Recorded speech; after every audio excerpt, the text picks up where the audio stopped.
अस्सलाम वालेकुम स्टूडेंट्स, आज हम अपनी 10th क्लास के चैप्टर नंबर 11 का जो कि साउंड है उसका लेक्चर नंबर 4 स्टार्ट करेंगे।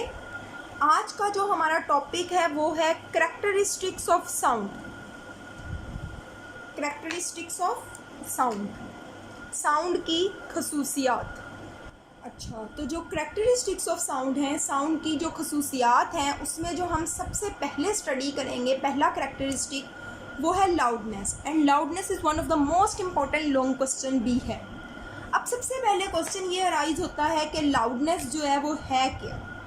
लाउडनेस स्टूडेंट साउंड का ऐसा करैक्टरिस्टिक है जिसकी वजह से हम लाउड मतलब ऊंची एंड फेंट साउंड, फेंट कहते हैं मध्यम, धीमी, ऊंची, बुलंद और फेंट, मध्यम या धीमी आवाज़ में फ़र्क कर सकते हैं। उस साउंड की खसूसियात को लाउडनेस कहते हैं। बेसिकली लाउडनेस जो है वो साउंड के बारे में हमें क्या बताती है। लाउडनेस हमें बताती है कि आवाज़ कितनी लाउड है या आवाज़ कितनी फेंट है। लाउड एंड फेंट साउंड में डिस्टिंग्विश कर सकते हैं, फ़र्क कर सकते हैं। किसके ज़रिए कर सकते हैं? लाउडनेस के ज़रिए। इसमें जैसा कि आपको पता है कि जब हम अपने फ्रेंड से बात कर रहे हों, फ्रेंड से बात कर ले तो नॉर्मली हम फेंट, हमारी आवाज़ जो है वो लो होती है, ठीक है। लेकिन इसके अलावा जब हम पब्लिक गैदरिंग मतलब लोगों से मुखातिब हों, फॉर एग्जांपल मैं हूँ, मैं पूरी क्लास को पढ़ा रही हूँ, तो मेरी आवाज़ जो होगी वो क्या होगी? लाउड होगी, ठीक है। तो लाउडनेस जो है वो साउंड का ऐसा करैक्टरिस्टिक है जिसमें हम लाउड एंड फेंट साउंड में डिस्टिंग्विश कर सकते हैं। इसमें एग्जाम्पल में आप लिख लेंगे, for example when we talk to our friends, जब हम अपने फ्रेंड से बात कर रहे होते हैं, आवर वॉइस इज़ लो, हमारी आवाज़ जो है वो मध्यम होती है, स्लो होती है, लो होती है, उसकी जो लाउडनेस होती है। And when we talk to public gathering, जब हम पब्लिक गैदरिंग से एड्रेस करते हैं, खिताब करते हैं, आवर साउंड इज़ लाउड, ठीक है।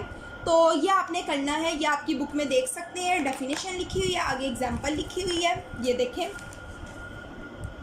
ये लाउडनेस करैक्टरिस्टिक ऑफ साउंड में लाउडनेस का ब्लू ब्लॉक आप देख सकते हैं कि loudness is the characteristic of sound. Loudness sound की खसूसियत है बाय विच जिसके ज़रिए loud and faint sound can be distinguish, ऊंची, बुलंद और मध्यम आवाज़ में फ़र्क कर सकते हैं। For example when we talk to our friends, जब हम अपने दोस्तों से बात करते हैं, आवर वॉइस इज़ लो, हमारी आवाज़ मध्यम होती है, हल्की होती है। But when we address to a public gathering, लेकिन जब हम किसी पब्लिक से खिताब करते हैं, आवर वॉइस इज़ लाउड, हमारी आवाज़ जो है वो बुलंद हो जाती है। आगे स्टूडेंट यहाँ से आप हेडिंग बना लेंगे फैक्टर्स। लाउडनेस के फैक्टर्स क्या हैं? उर्दू मीडियम वाले लाउडनेस पे क्या हेडिंग बनाएंगे?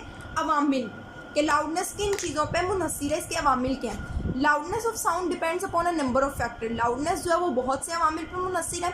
सम of them are discuss below, जिनमें से कुछ जो है वो नीचे डिस्कस किए गए हैं। पहला जो है वो एम्पलीट्यूड ऑफ वाइब्रेटिंग बॉडी है। सेकंड जो है वो एरिया ऑफ वाइब्रेटिंग बॉडी है। थर्ड जो है वो डिस्टेंस फ्रॉम वाइब्रेटिंग बॉडी है। फोर्थ जो है वो आप यहाँ खुद ही हेडिंग बना लेंगे इस पैराग्राफ में, loudness is also depend upon the physical condition. इसमें आप हेडिंग बना लेंगे फिजिकल कंडीशन ऑफ ईयर। तो पहला जो लाउडनेस का करैक्टरिस्टिक है हम उसको स्टार्ट करते हैं। अच्छा, तो बच्चों लाउडनेस का जो पहला वो है फैक्टर है, अमामिल है, वो है एम्पलीट्यूड ऑफ वाइब्रेटिंग बॉडी। जिस जिस्म में वाइब्रेटिंग बॉडी में जिस जिस्म में आवाज़ पैदा हो रही है उसका एम्पलीट्यूड क्या है। याद रखना कि एम्पलीट्यूड का लाउडनेस के साथ डायरेक्ट रिलेशन है। डायरेक्ट रिलेशन का क्या मतलब है कि अगर एम्पलीट्यूड वाइब्रेटिंग बॉडी का ज़्यादा होगा तो लाउडनेस भी ज़्यादा होगी।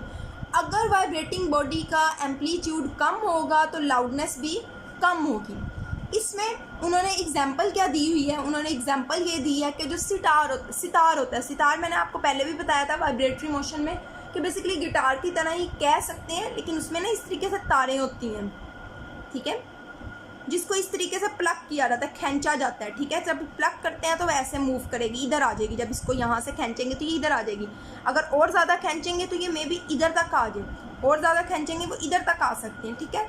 तो ये इसका एम्पलीट्यूड जो है वो इंक्रीज़ हो रहा है। उन्होंने कहा है कि जब आप जितना वॉयलेंटली कहते हैं ज़्यादा तेज़ी से, ज़्यादा शिद्दत से इसको खींचेंगे तो जाहिर बात है एम्पलीट्यूड ज़्यादा होगा और ज़्यादा लाउड आवाज़ प्रोड्यूस होगी। लेकिन फॉर एग्जांपल इसको इतना हल्का सा बस खींचते हैं तो आवाज़ भी जो है वो लो लाउडनेस वाली प्रोड्यूस होगी। ठीक है, तो जिस तरीके से इसका इंक्रीज़ होगा एम्पलीट्यूड उस तरीके से ज़्यादा होगा। ये आपको मैंने बता दिया सितार में, सितार हो गया।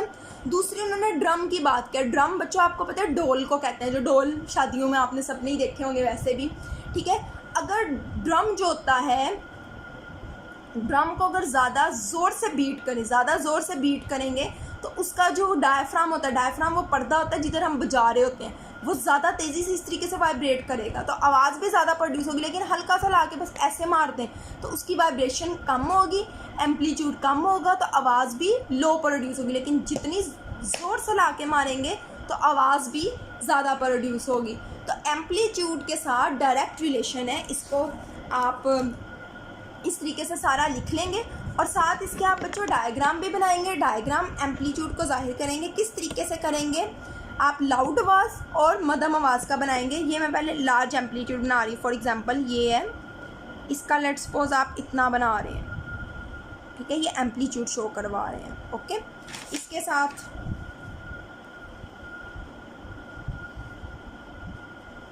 ये वैसे इसमें आप लिख सकते हैं, साथ ये लाउड का है और साथ लिख लेंगे लार्ज एम्पलीट्यूड। ठीक है बच्चों, अब अगर आपने स्लो आवाज़ का बनाना हो, मध्यम आवाज़ का बनाना हो तो वो मैं नीचे बना रही हूँ। ठीक है, इस तरह से आप बना के यहाँ लिख सकते हैं। क्वाइट लिख लें, क्वाइट कहते हैं ना हल्का, की क्वाइट जैसे कहते हैं आहिस्ता बोलें या जो भी। या फिर आप फेंट आवाज़ भी लिख सकते हैं, लो। इधर आप साथ लिख लेंगे स्मॉल एम्पलीट्यूड। ठीक है, तो ये आपका जो करैक्टरिस्टिक ऑफ साउंड में लाउडनेस जो पहला करैक्टरिस्टिक है उसका जो पहला फैक्टर है एम्पलीट्यूड ऑफ वाइब्रेटिंग बॉडी, वो जो है आपका कंप्लीट हो गया। इसको आप बुक से आप देख लें। ठीक है, ये आपने बुक में ये वाला बस मैंने पैराग्राफ करवाया, इसको आपने खुद ही रीड कर लेना है। साथ ये इसकी डायग्राम हो गई। नेक्स्ट अब करते हैं एरिया ऑफ वाइब्रेटिंग बॉडी। अच्छा, तो बच्चों लाउडनेस का जो दूसरा करैक्टरिस्टिक है वो क्या है, एरिया ऑफ वाइब्रेटिंग बॉडी। इसमें भी आपने याद रखना है डायरेक्ट रिलेशन है। जितना वाइब्रेटिंग बॉडी का एरिया जो है वो ज़्यादा होगा उतना जो है लाउड आवाज़ प्रोड्यूस होगी, और जितना एरिया कम होगा उतनी आवाज़ जो है वो लो लाउडनेस वाली प्रोड्यूस होगी, लेस लाउड होगी। इसमें एग्जांपल उन्होंने दी है कि फॉर एग्जांपल आपके पास एक ड्रम है, डोल जो होता है वो अगर बड़े एरिया वाला है, ठीक है, उसका ये जो एरिया है जिसको बजाते हैं वो बड़ा है तो ज़्यादा आवाज़ प्रोड्यूस होगी। छोटा जो ड्रम होगा उसमें आवाज़ जो है वो कम पैदा होगी। ठीक है, ये उन्होंने एग्जांपल दिया। उसके बाद उन्होंने कहा है कि आप एक ट्यूनिंग फोर्क लें और ट्यूनिंग फोर्क को आप एक रबर पैड के साथ बजाएं। ठीक है, स्ट्राइक करें तो आपको एक बहुत मध्यम सी आवाज़ सुनाई देगी। आपको बिल्कुल अपने करीब के कान के करीब लाना पड़ेगा ट्यूनिंग फोर्क को। आपको फीबल कहते हैं हार्डली फीलेबल, मतलब जो बिल्कुल ही मध्यम सी हो, आपको ऐसी आवाज़ सुनाई देगी। बट उसके बाद उन्होंने कहा कि ये जो वाइब्रेटिंग ट्यूनिंग फोर्क है उसको एक टेबल या बेंच के ऊपर रख लें। ठीक है, जब आप उसको उसके ऊपर रखेंगे तो अब पूरा जो एरिया जिसके ऊपर रखेंगे वाइब्रेट करना स्टार्ट कर देगा, तो सारा जो है एरिया ज़्यादा हो जाएगा, वाइब्रेशन ज़्यादा हो जाएगी। स्टूडेंट्स, आपने ये भी देखा होगा कि आपका मोबाइल अगर आपके हाथ में हो, कॉल आ रही है, आपका फ़ोन वाइब्रेट कर रहा है तो इतनी आवाज़ नहीं सबको सुनाई दे रही होती। लेकिन अगर यही आपका मोबाइल किसी टेबल में पड़ा होता है तो आपको पता है कि आवाज़ बहुत ज़्यादा हो जाती है, क्योंकि पूरा टेबल में वो वाइब्रेशन ट्रांसफ़र हो जाती है। ठीक है, तो एरिया अगर ज़्यादा होगा तो आवाज़ भी जो है वो लाउड होगी। ये भी आपने खुद ही रीड कर लेना है। ये यहाँ से लेके एरिया ऑफ वाइब्रेटिंग बॉडी यहाँ से लेकर यहाँ तक लिखा हुआ है। आगे स्टूडेंट्स लास्ट है distance from the vibrating body. अच्छा, तो बच्चों जो थर्ड वाला है वो है distance from the vibrating body. अब आपको पता है कि फॉर एग्जांपल यहाँ पे एक बंदा है, एक बंदा यहाँ नहीं, बल्कि ऐसा करें, यहाँ पे एक बंदा है, उसको हम कह देते हैं ए। ये जो है वो बोल रहा है, स्पीकर है। ठीक है, बोलने वाला है। एक जो बंदा है वो लिसनर है, वो यहाँ पे खड़ा हुआ है, बी लिसनर, सुनने वाला। एक जो लिसनर है वो यहाँ पे खड़ा हुआ है, सी लिसनर। अब बंदा जो है वो सेम लाउडनेस से बोल रहे हैं, ठीक है। अब आवाज़ ज़्यादा लाउड इसको सुनाई देगी या इसको सुनाई देगी? ज़ाहिरी बात है जो बॉडी करीब होगी, वाइब्रेटिंग बॉडी ये है जहाँ से आवाज़ पैदा हो रही है, तो जो बॉडी उसके करीब होगी यहाँ आवाज़ लाउड होगी, यहाँ पे लेस लाउड होगी, ठीक है। तो डिस्टेंस फ्रॉम वाइब्रेटिंग बॉडी का मतलब ये है कि जो बॉडी करीब होगी वहाँ आवाज़ ज़्यादा पैदा होगी, जो दूर होगी वहाँ कम होगी, ठीक है। ये भी बच्चों आप लोगों ने खुद ही इसको रीड कर लेना है, इतना आपका हो गया यहाँ तक। आगे इधर आपने हेडिंग बना लेनी है physical condition of the years.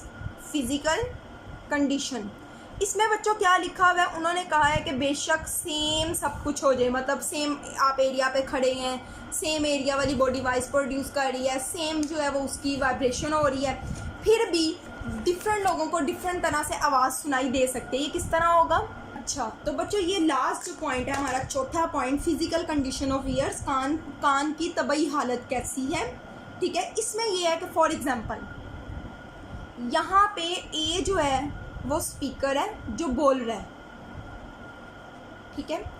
यहाँ पे एक बंदा खड़ा है और एक बंदा यहाँ पे खड़ा है, ये बी है ये सी है। देखें सेम लाउडनेस वाली आवाज़ प्रोड्यूस हो रही है, सेम डिस्टेंस है, ठीक है, डिस्टेंस भी सेम है। इसको जो है वो लाउड आवाज़ सुनाई देती है, इसको फेंट सुनाई देती है। अब फ़र्क कहाँ है? उनके कान की अपनी हालत में किसी के कानों में कोई मसला हो सकता है, तो सारे एलिमेंट सेम भी हों बट इंसान के अपने कान पे भी डिपेंड कर रहा होता है कि लाउड आवाज़ है या कैसी है, ठीक है स्टूडेंट्स। ये हमारा लाउडनेस का टॉपिक कंप्लीट हो गया, जिसमें हमने 4 पॉइंट्स पढ़े हैं। पहला एम्पलीट्यूड ऑफ वाइब्रेटिंग बॉडी, फिर area of vibrating body, then हमने distance from the vibrating body पढ़ा, और लास्ट वन जो है वो फिजिकल कंडीशन ऑफ ईयर्स है। ये बहुत इंपॉर्टेंट लॉन्ग क्वेश्चन है, आपने इसको अच्छे से तैयार करना है और बहुत ईजी। आज के लिए इतना ही, अल्लाह हाफिज़।